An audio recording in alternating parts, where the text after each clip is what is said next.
एक गांव था होशियारपुर, जिसमें जमींदार हंसमुख सिंह अपने इलाके का सबसे होशियार आदमी था। किंतु उसमें एक ही खराबी थी, वो ये कि उसे दूसरों को परेशान करने में मजा आता था। जिस दिन 2-4 लोगों को परेशान न करता, उस दिन उसे चैन न पड़ता। आज कुछ बेचैनी सी हो रही है। बहुत दिनों से ना तो किसी को कोई चूना लगाया है और ना ही परेशान किया है। क्यों ना कहीं चलकर लोगों को परेशान किया जाए। सोचकर उसने दूसरे गांव जाने का इरादा किया और चलने की तैयारी कर ली।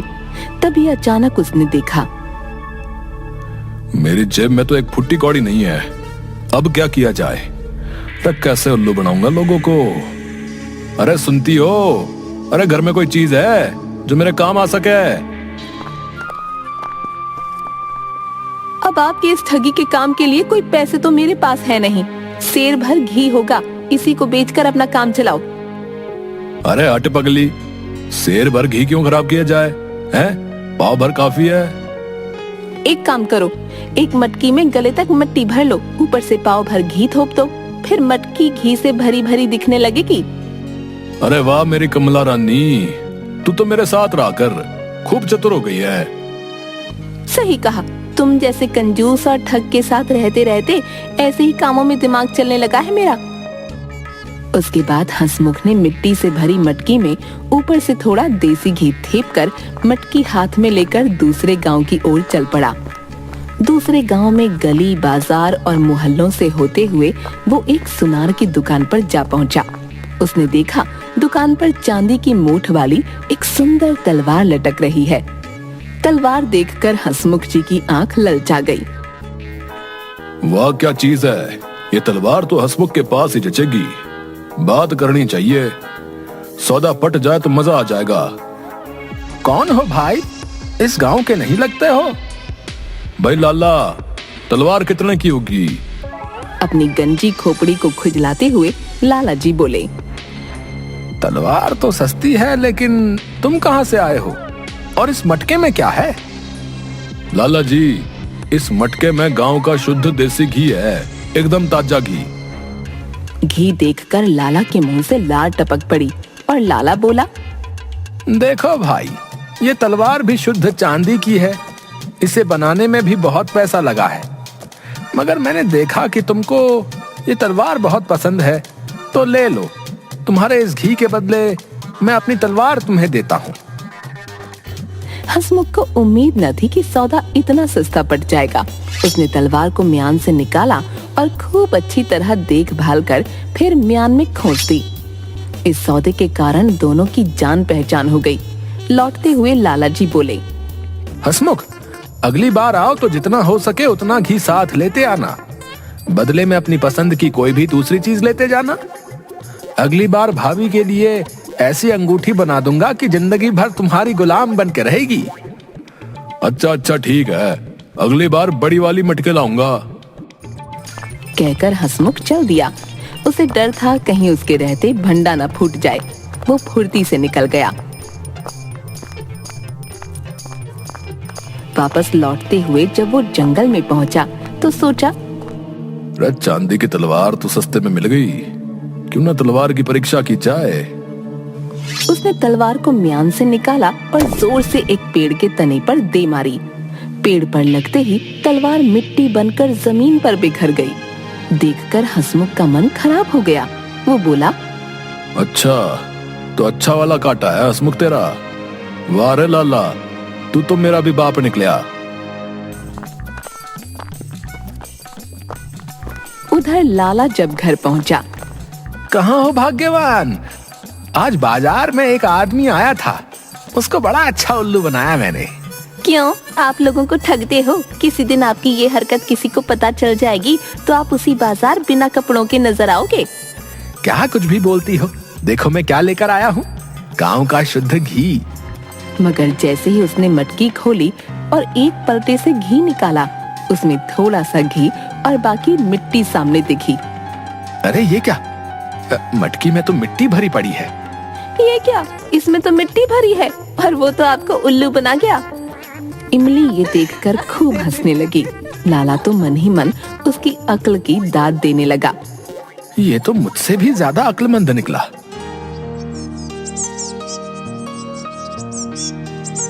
कई दिन बीत गए। एक दिन हंसमुख ने सोचा, कई दिन हो गए, लाला के पास चलना चाहिए। लाला से समझदार और कोई नहीं हो सकता। उसने उल्लू बनाया था मुन्ने, सबक तो सिखाना बनता है। उसने अपनी लाठी चादर उठा ली और गांव जा पहुंचा।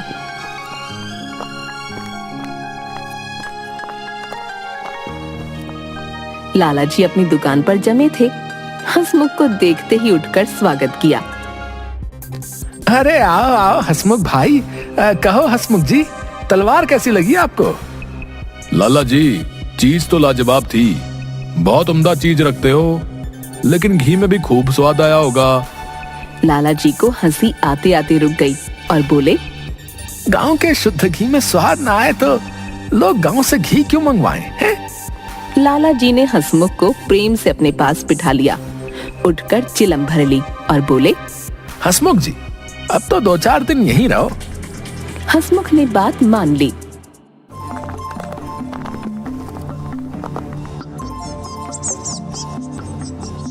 शाम को खूब चकाचक भोजन बना। खाने के लिए दोनों अलग अलग आसनों पर बैठे। 2 थाल सामने आए। लाला जी ने सोने के थाल में खाना लगाकर हंसमुख के आगे रखा और स्वयं चांदी की थाल ले ली। लाला जी, आपने आज दिल खुश कर दिया। आप तो खाना भी सोने की थाली में देते हो। लाला ने मन में सोचा, क्यों, सोना देखकर तो तुम्हारे मुंह में पानी आ गया होगा। अरे अरे हंसमुख, मैं तो मेहमान नवाजी कर रहा हूँ। सोने की थाल देखते ही हंसमुख खाना पीना भूल गया। सोचने लगा, खाना तो अपनी जगह, किसी तरह ये सोने का थाल हाथ लग जाए। खाना खत्म हुआ तो आंगन में दोनों की खाटें बराबर बराबर लगा दी गईं। थोड़ी देर बाद लाला जी को नींद आ गई। जब वे खर्राटे भरने लगे, थाल निकाल कर उसे एक कीचड़ वाले तालाब में दबाता हूँ। हंसमुख उठा और चुपके से थाल लेकर तालाब के कीचड़ में दबा आया।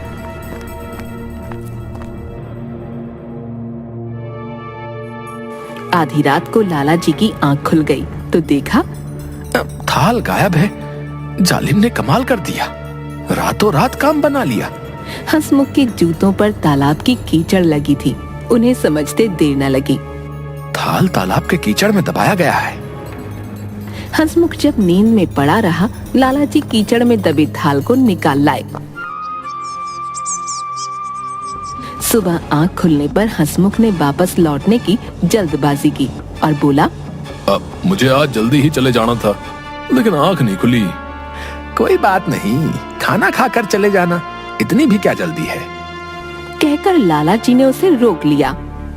दिन में जब दोपहर के खाने पर हंसमुख ने सोने का थाल अपने आगे पाया तो उसकी आंखें खुली की खुली रह गईं।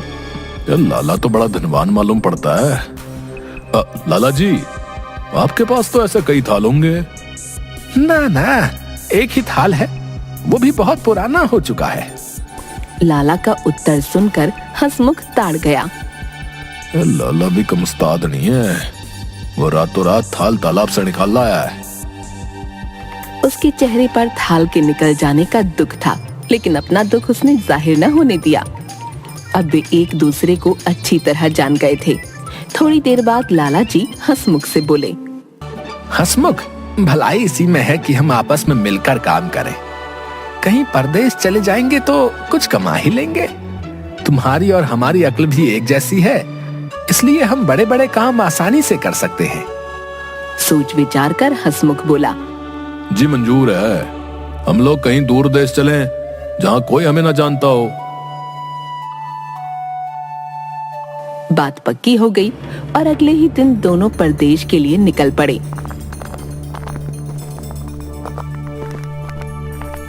चौथे दिन वे एक नवाब की रियासत में जा पहुंचे। रियासत के नवाब की 10 दिन पहले मृत्यु हो चुकी है और सारे शहर में मातम छाया है। लगता है यहाँ कुछ हुआ है। लग तो रहा है कुछ हुआ है, चलकर देखते हैं। महल में तो काफी लोग दिख रहे हैं, अपने मतलब का कुछ मिलेगा यहाँ पर। क्या लाला जी, कुछ तो जरूर मिलेगा। नवाब तो काफी रईस लग रहा है। दोनों मित्रों ने इस वातावरण से फायदा उठाने की सोची। नवाब के संबंध में पूरी जानकारी लेने के बाद उन्होंने भेष बदल लिया। लाला जी भारी भरकम शरीर के थे। साहूकार की वेशभूषा पहनकर वे साहूकार बन गए और हंसमुख कान में पेंसिल खोस कर उनका मुनीम बन गया। कागजों का एक बंडल लाल बस्ते में लपेटकर वो सेठ जी के साथ दरबार में जा धमका। आज नवाब का मृत्यु भोज दिया जा रहा था। आप सभी से गुजारिश है कि नवाब साहब को दुआ दें। दरबार में मुल्ला, मौलवी और दूसरे कई लोग इकट्ठा थे। साहूकार को दरबार में आया देख सभी ने उनकी आवभगत की। कुछ देर शांति से बैठने के बाद मुनीम जी ने बड़े मौलवी से पूछा, नवाब साहब कहीं बाहर गए हैं क्या? मुनीम की बात सुनकर मौलवी उदास होकर बोला, मुनीम जी, नवाब साहब तो खुदा को प्यारे हो गए। आज उनका मृत्यु भोज दिया जा रहा है। मौलवी की बात सुनकर उन दोनों ने ऐसी सूरत बना ली मानो उनका कुछ छीन लिया गया हो। साहूकार तो बेहोश ही हो गए। उसकी ये दशा देखकर दरबार में खलबली मच गई। तभी नवाब का बड़ा लड़का वहां आ पहुंचा। मुनीम ने बताया, अरे 10 वर्ष पहले नवाब साहब ने सेठ जी से 10,000 रुपए लिए थे। दोस्ती के नाते लिखा पढ़ी कुछ नहीं की थी, इसलिए सेठ जी बेहोश हो गए हैं। सुनकर दरबारियों को आश्चर्य हुआ। ठंडा पानी मंगाकर सेठ जी के सिर पर डाला गया। उन्हें होश में लाने की कोशिश की गई। होश में आकर जोर से चिल्लाए, नवाब साहब, मेरे 10,000 रुपए। हाय 10,000, यहाँ नहीं तो जन्नत में आकर तुमसे ले लूंगा। कहकर वे फिर बेहोश हो गए। देखकर मौलवियों ने सोचा, ये बनिया कहीं पैसे के पीछे जान दे दे, अगर मर गया तो आफत खड़ी हो जाएगी। नवाब साहब का लड़का भी घबरा गया। बोला, खुदा के लिए सेठ की जान बचाओ, मौत का दाग हमारे माथे पे न लग जाए। मैं अभी सारी रकम चुकता कर दूंगा। सेठ को होश में लाया गया। पूछा, सेठ जी, आपके पास कोई सबूत है कि मेरे वालिद ने आपसे 10,000 रुपए लिए थे? लड़के की बात सुनकर सेठ बोला, सबूत तो कोई नहीं, किंतु यदि मैं सच्चा हूँ तो नवाब साहब की कब्र पर चलो। नवाब साहब खुद बोलेंगे कि रुपए लिए हैं या नहीं। सबने सेठ की बात मान ली। तय हुआ कि आज रात को ही कब्र पर चला जाए। वहां से चले जाने पर सेठ और मुनीम दोनों ने मशवरा किया। सेठ बोला, अंधेरा होने के पहले ही तुम कब्र में घुस बैठो, डरना मत। नवाब का लड़का जब नवाब से पूछे तब ठीक ठाक जवाब देना। अरे मियाँ, घबराते क्यों हो? बेफिक्र रहो, लेकिन बरखुरदार, कहीं रुपया लेकर चंपत ना हो जाना। ऐसा ना हो कि मैं कब्र में ही पड़ा रहूं और तुम भाग लो। बात पक्की हो गई।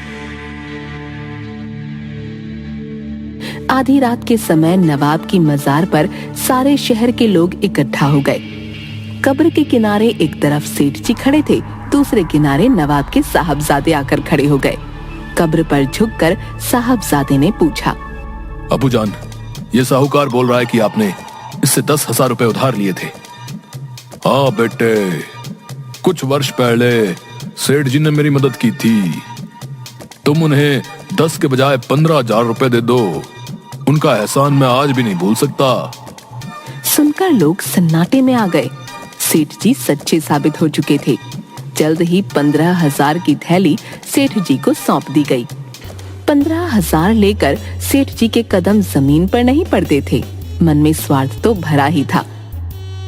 अब कौन जाकर जमींदार को कब्र से निकाले हैं? किसी ने देख लिया तो सारी रकम जाएगी और ऊपर से जूते पड़ेंगे सो अलग। सब लोग चले जाएं तब निकलूंगा। आवाज तो किसी की नहीं आ रही है बाहर। थोड़ी दूर जाने के बाद लाला को लगा, अगर हंसमुख निकल आया तो मुझसे आधा हिस्सा मांगेगा। मुझे इसका कुछ करना पड़ेगा। वापस आकर लाला जी हंसमुख से पूछता है, और भाई हंसमुख, कैसे हो? अंदर सब ठीक है कि नहीं? लाला जी, बाहर बैठे क्या बात कर रहे हो? अंदर आ जाओ तुम भी, अपने आप पता चल जाएगा। जल्दी बाहर निकालो। लाला जी ने सोचा, ये पत्थर मैं कब्र पर रख देता हूँ, ना तो ये बाहर आएगा और ना हिस्सा जाएगा। हंसमुख किसी तरह स्वयं निकल आए तो ठीक है, ना निकला तो वहीं उसका राम नाम सत हो जाएगा। हंसमुख अंदर चिल्लाता हुआ बोला। अरे निकाल दे मुझे लाला, नहीं तो अच्छा नहीं होगा लाला। सेठ बगल में गठरी दबाए तेजी से अपने घर की ओर चल पड़ा। हंसमुख कब्र में लेटे लेटे अपने किए पर पछतावा कर रहा था और सोच रहा था कि मैंने अब तक कितने गलत काम किए, और अंत में अपनी पूरी ताकत लगाकर वो कब्र से बाहर आ निकला। लाला तू तो गया रे।